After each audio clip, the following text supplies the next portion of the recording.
Jesus Christ is known as the Son of God, the Savior of humanity, the King of Kings. His titles speak of immense power and divine authority, but perhaps the most intimate and tangible expression of his love on earth was his role as the great physician, the ultimate healer of body, mind, and spirit. While many know of his miracles, let us go deeper than the headlines and listen to the stories themselves. For in the telling, we find his heart, and here are 10 stories of his healing from the Holy Bible, each a timeless lesson for our own journey toward wholeness. Story 1. The man covered in leprosy.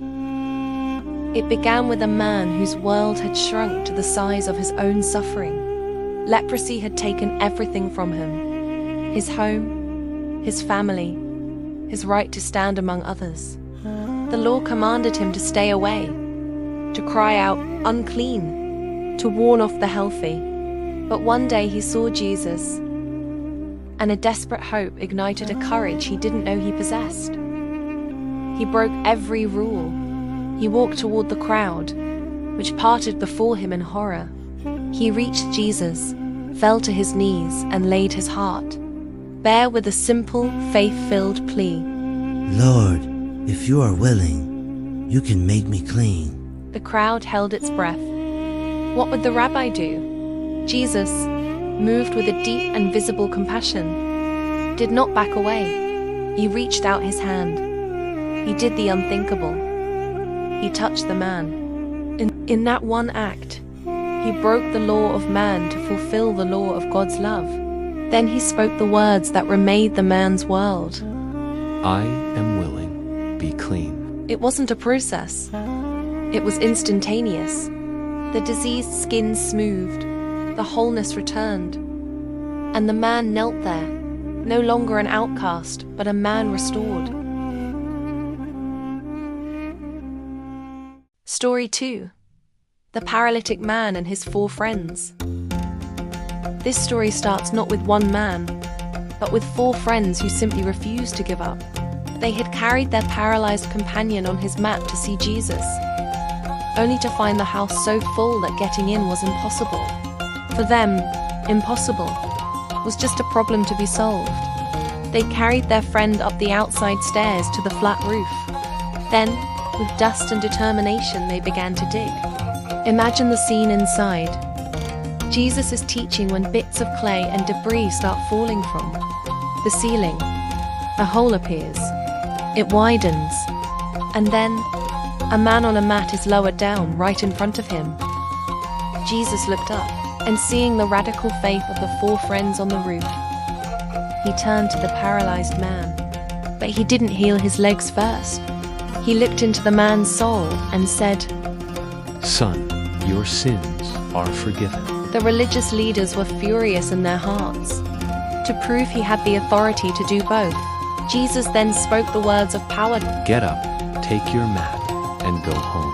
And the man who had been carried in on a mat stood up, rolled it under his arm, and walked out on his own 2 feet. Story 3. The woman with the issue of blood. For 12 years, she had lived in the shadows. A constant bleeding had made her an outcast, poor from paying doctors, and unable to feel the simple warmth of another's touch without making them unclean. She heard Jesus was passing by, and a thought, born of sheer desperation, took hold of her. "If I can just touch the edge of his clothes, I will be healed." She slipped into the crowd. A ghost moving through the living. She drew close, her heart pounding with fear and hope. She reached out a trembling hand, and her fingers brushed the hem of his robe. Power like lightning surged through her. She felt it instantly. The bleeding stopped. The suffering of 12 years was over in a second. She tried to melt back into the crowd, but Jesus stopped. "Who touched me?" He asked. He had felt power leave him. It was a personal, intentional act. Trembling, she came forward and fell at his feet, telling him her whole story. He didn't shame her. He looked at her with kindness, called her daughter, and gave her the one thing she hadn't had in years: peace. Story 4. The man born blind. He had lived his entire life in darkness, a world without shape or color. One day, he heard Jesus passing by and the disciples asking a question about him, as if he weren't there. Who sinned, this man or his parents, that he was born blind? Jesus answered, silencing them. This wasn't about blame, he explained, but about God's glory. Then Jesus did something no one could have predicted. He knelt, spat on the dusty ground, and made a little patch of mud. Gently, he applied the mud to the man's sightless eyes. Then came a command. Go, wash in the pool of Siloam. The man obeyed. He stumbled his way through the streets he knew only by sound and touch. He found the pool, knelt down, and washed. As the mud rinsed away, light dazzling, overwhelming, beautiful light flooded his world for the first time. That his healing was only the beginning of his story. When questioned by the authorities, he refused to disown the one who had healed him. His defense was simple and unshakable. One thing I know, I was blind, and now I see. Story 5. The demoniac of Gerasa. In a desolate land of tombs, a man lived in a constant state of torment. He was possessed by such a violent darkness that he broke chains and shackles, wandered the hills howling, and cut himself with stones. He was feared, isolated, and utterly hopeless. But one day he saw a boat land on the shore, and he ran not to attack, but to fall on his knees before Jesus. A voice that was not his own screamed out, recognizing the Son of God. Jesus spoke to the darkness with absolute authority, commanding it to leave. What is your name? Jesus asked. The chilling reply came. My name is Legion, for we are many. After the terrifying event of the spirits being cast into a herd of pigs, the people from the town came out to see what had happened. They found the man who was once a wild creature, sitting peacefully, fully dressed and completely sane. The change was so profound it frightened them. The man, now whole, wanted to follow Jesus, but he was given a new purpose. Go home to your people and tell them what great things the Lord has done for you. Story 6. The Centurion's Servant. A Roman centurion, a man used to giving orders and being obeyed, came to Jesus. But he did not come with arrogance. He came with the humble heart of a man who was out of options. His servant, whom he cared for deeply, was at home, paralyzed and in agony. When Jesus offered to go to his house, the centurion stopped him. Lord, I am not worthy to have you come under my roof. His voice filled with respect. Then he explained his faith in terms a soldier would understand. Just say the word, and my servant will be healed. For I too am a man under authority. I say go to my soldier, and he goes. He understood that Jesus' authority over sickness was absolute and needed no physical presence.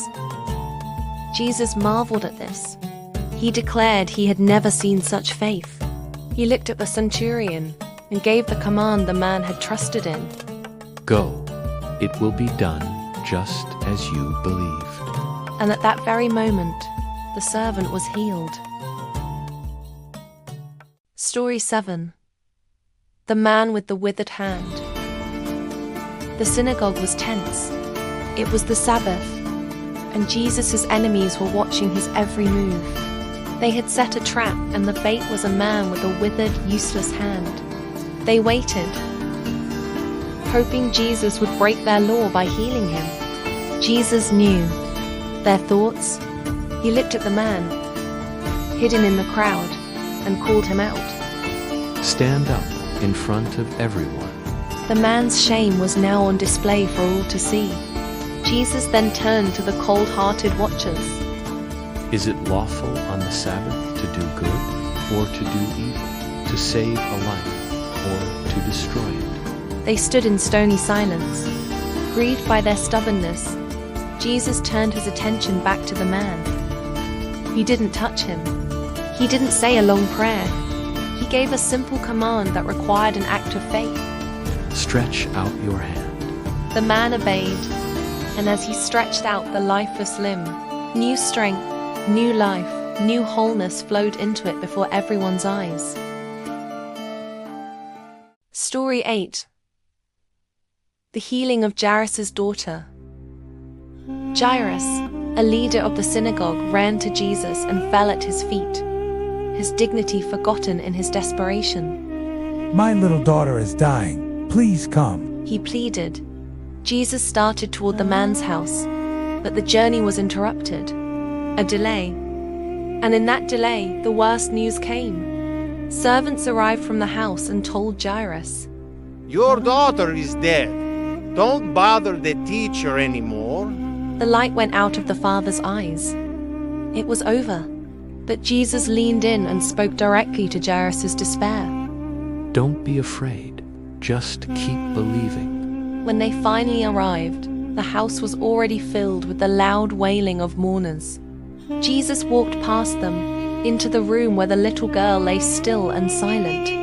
He took her small hand in his and spoke to her as if waking her from a nap. Talitha cum, little girl, I say to you, get up. He said gently, and she did. She sat up, got off the bed, and started walking, leaving a room of stunned silence and miraculous joy in her wake. Story 9. The deaf and mute man. They brought a man to Jesus who lived in a muffled, isolated world. He could not hear, and his tongue could not form words properly. Jesus saw him, and instead of making a public show, he led the man away from the crowd. The healing that followed was incredibly personal. Jesus put his fingers in the man's ears as if to physically open them. He then touched the man's tongue. He looked up to heaven and sighed, a deep, sorrowful sound that spoke of his empathy for all human brokenness. Then he spoke one powerful word. Ephphatha, be opened. It was a command to the man's entire being. Suddenly, the world of sound rushed in. His tongue was freed from its bondage, and the man who had been locked in silence began to speak, clearly and plainly. Story 10. The 10 men with leprosy. It began with a shout from a distance. 10 lepers, a small colony of the damned, saw Jesus and cried out, Jesus, Master, have pity on us. They kept their distance as the law demanded. Jesus looked at them and gave a strange command. He didn't heal them then and there, he said. Go, show yourselves to the priests. It was a test of faith. They had to start walking, still covered in sores, on the belief that they would be healed. So they turned and went, and as they were on their way, something amazing happened. One might have looked at his hands and seen the skin was clean. Another felt the strength return. They were all healed, but only one of them, when he realized what had happened, turned back. He was a Samaritan, an outsider.